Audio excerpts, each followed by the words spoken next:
So hi, this is B. I'm here in Goddess House. I am a priestess of Cerridwen, priestess of Avalon, as you all know.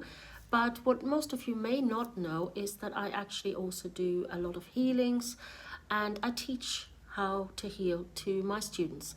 And it's really important to me that our students know that as a priestess, their first and foremost um, remit, so to speak, is the healing of the heart and the soul. It doesn't matter what you do for people, whether you are conducting a ceremony of hand fasting, whether you are preparing to do a funeral for their loved ones, it doesn't really matter what it is that you do. Even if people don't come to you specifically for healing, it's really important to tune into them, to have a look what's going on for them, and to help them in a way. And not necessarily make them aware. And of course, we all know that we don't heal without permission. But very often the healing part is when they talk to us, when they talk about what's going on for them. Even like I said, if you're preparing a ceremony for somebody's hand fasting, for example, I often find myself sacred listening for the bride, for the groom, for the family, when they're talking about somebody who's not going to be there at the ceremony. Maybe someone they lost due to COVID. And very often then the conversation goes round about how awful COVID was, what people missed, what people feel they have missed out on.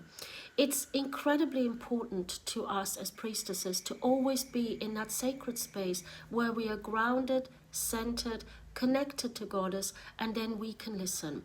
And that happens to me in Tesco's, that happens to me on the bus, when I go to Wales to go for a pint with some mates. I'm always sitting with someone who needs some sacred listening. I think it's a Goddess thing. I think she has a bit of a laugh, with me at times. But I also know that there is an incredible amount of people right now who just haven't got anyone to talk to, who don't want to share their concerns because they feel ashamed of their feelings. They feel ashamed of their emotions. They feel ashamed because they're afraid of what's going on in the world. So for me, there is that part where we hold space for people, where we allow people to really just express themselves. But here in Goddess House, I have another function.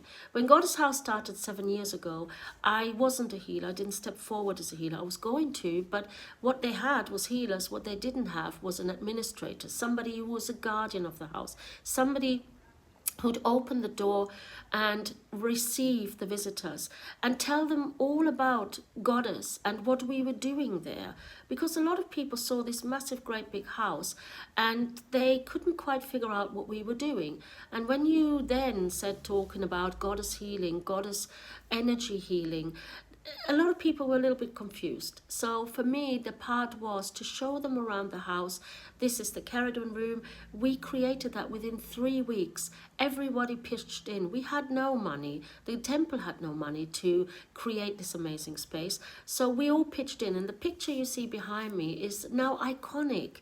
When you go onto Google, if you type in Cerridwen, Cerridwen, you will somewhere find this picture. This picture was painted by Susie Edwards-Goose. She's a really good friend of mine, but I didn't ask her to paint it. Cerridwen asked her to paint it. Cerridwen came through to her and she said to her, you need to go to Goddess House in Glastonbury and you need to paint this wall. And this painting is just exactly who we are. We are the healers here in this room.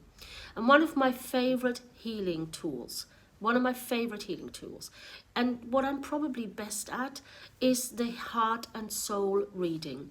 So I use cards. So it is in a way a card reading, but the cards are sort of incidental, really.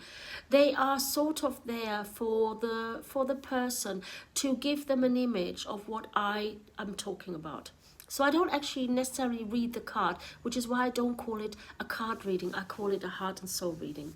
And the heart and soul reading goes like this. I sit down with the client, I smudge them, I ground and center them, I call in my Goddess for my protection, Cerridwen, and then all the guides and helpers for the person that is with me. And I'm happy to say that I get a fair amount of men coming to me for this kind of soul reading, because people often are confused. They think that the goddess here and the goddess temple are just for women. It's absolutely not true. It is for anyone who wishes to come forward, who wishes to understand more about what's going on in their life.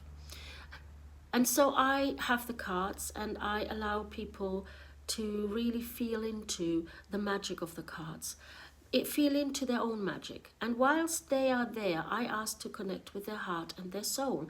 And I won't go into how I do that. It's a good process to do. And quite frankly, it is a bit of a sub rosa process that is probably individual to the Cerridwen crew.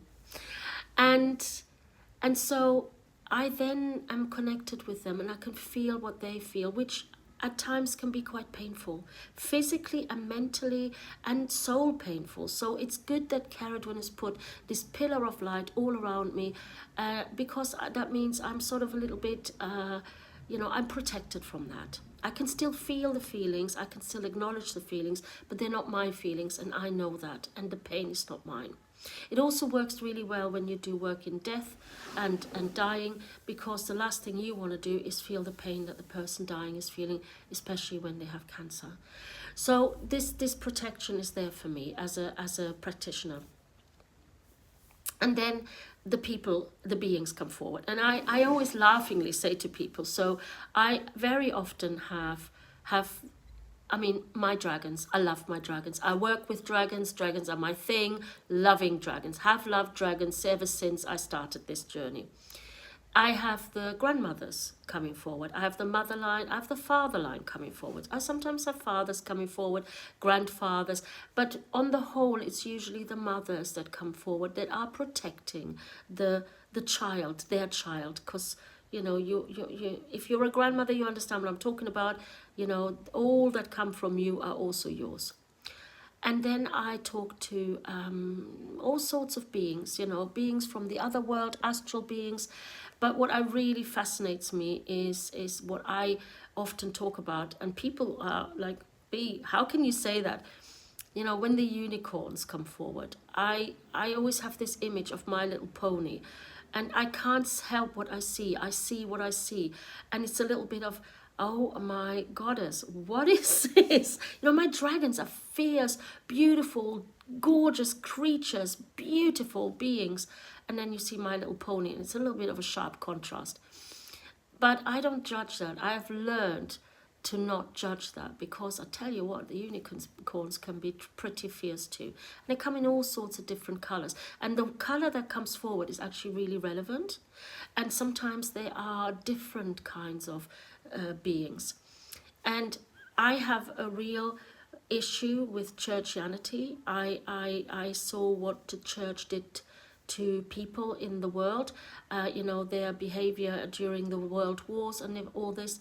And for me, I have a real thing. I don't begrudge anyone their beliefs. I don't begrudge the Christians their beliefs. I think they're beautiful when people really believe in the tenets of Christianity and Jesus and the Mother Mary and all that.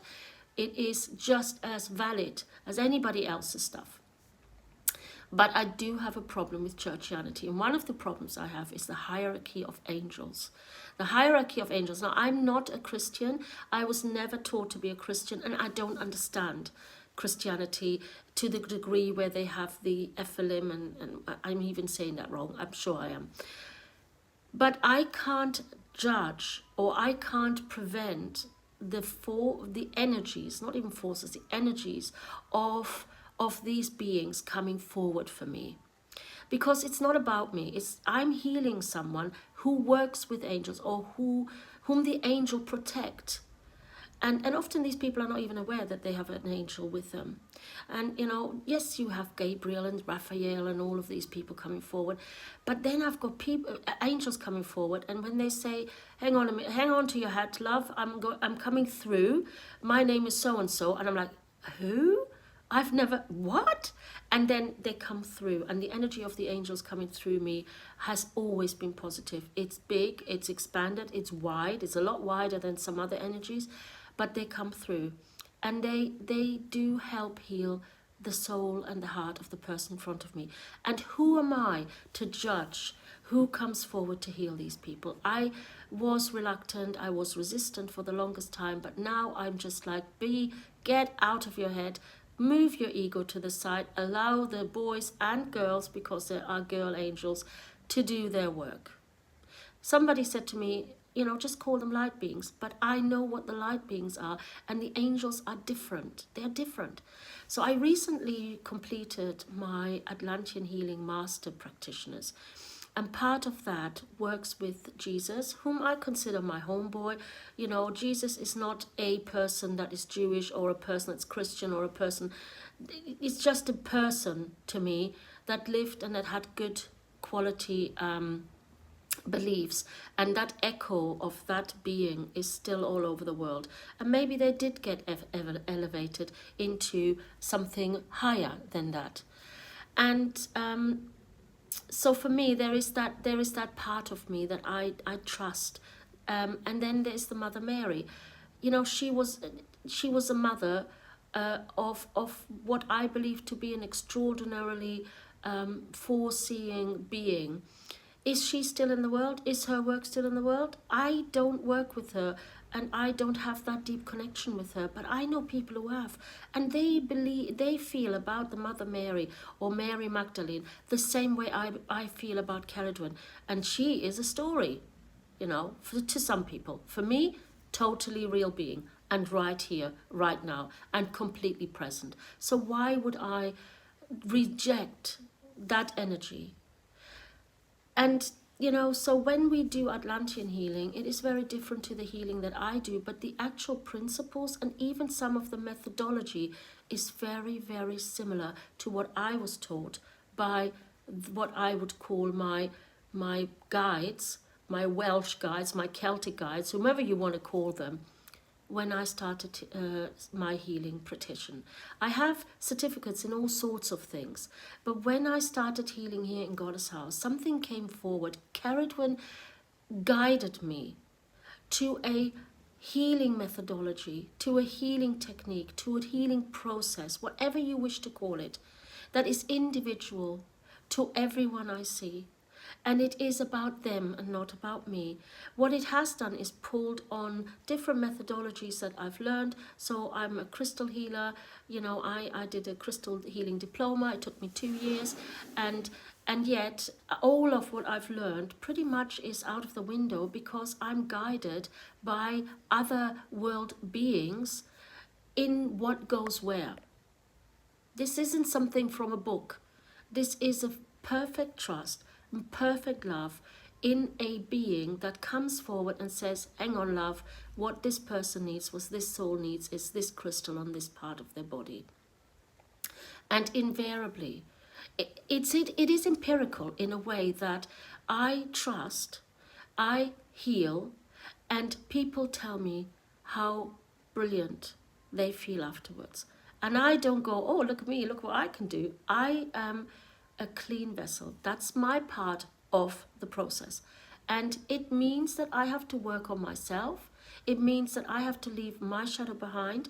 It leaves that not so much behind, let me rephrase that. It means that I recognize what is shadow in me, that I embrace it, I love it, and bring it back to me, knowing that that is a part of me. It's a bit like a fractured soul at times. Fractured souls are really important as well, and that's not a different topic. But the heart and soul healing that I do, whether I do it with cards or I do it with crystals, I do it with sound, or I do it with all three, is always guided by the people, by the beings that are with us. Now that can be the angels, that can be the goddess, the god, whatever comes forward, whatever this person feels is right for them and for their soul. And they don't tell me before, hey, hi, I'm a Christian, or hey, hi, I'm Muslim, or hey, hi, I'm goddess knows what. I don't get to talk about that with them. I get to talk about have you had a break in the life, have you had an operation, the security questions. Is it okay to put my hands on you? Is there anywhere I'm not allowed to put my hands on? Are you feeling safe in this space? Do you feel comfortable? And then I don't get to go into their story. Cerridwen tells me that I have to trust my connection with the divine realm, with the other world realm, and I do so. And I will say, I get a thrill out of sitting here with people, even if we've gone through the sometimes most horrific sort of seeing of past lives, murders, killings, and sometimes that person in front of me was the aggressor, and sometimes they were acted against. And some of the things I see are quite pernicious. But what is really uplifting for me is that out of maybe, I don't know how many hundred people I've seen here in the 7 years I've been here, I have never had anyone come back, never have anybody come back and say, I didn't feel any better afterwards, or actually made me feel worse, or whatever it is. And people come back, as they come back to Glastonbury year on year to see me, to feel the healing of Cerridwen, of the guides and helpers, of the dragons, of the unicorns, of the Atlantean light beings. And I am so happy to be of service, and I really enjoy doing what I do. I absolutely love it, and I'm grateful, incredibly grateful, that I'm here and I'm allowed to do this. You know, that not people allow me to do this, but the divine beings keep me well enough, keep me connected enough, help me be connected to do this work. The world has gone a little bit mad. There is a lot of people who are deeply, deeply in pain, dreadful pain, and they lash out left, right and center at others because they can't cope with the pain, the soul pain, the heart pain, and sometimes even the physical pain, because what is in your soul will also be in your body. So you will, if your soul is in pain, you will experience pain of the body, wherever it is. And disease manifests from heart and soul pain. So wherever you are in the world, find yourself someone you trust, a healer that is trustworthy to you, someone that you meet and you feel in your heart, that's the person for me. I know this person maybe from a past life, and maybe just my soul knows your soul, or my soul feels safe with you. And then you do the healing. And the healing is activated by the healer. The healing is activated in the soul and the heart of the client by the healer through the divine being they work with. And then the rest of the work is done by you. But you will feel the presence of those beings because you know they're there. The healer has connected you, you felt their presence during the session, and you know you can trust these beings. So this is what is my joy here in this house. I love what I do, and nothing will ever take me away from that. And I have that on best authority, the authority of Goddess. I may get too old and too decrepit to do this anymore, and hopefully by then I will have trained plenty of people to do the same that I do. And people that people can trust to come here. But for now, I am allowed to be here, and I take this as a great compliment from Goddess, that she feels that I'm worthy, that I have the strength, the fortitude, the courage, because that's what it takes to be a healer, and be here in her presence. Blessed be.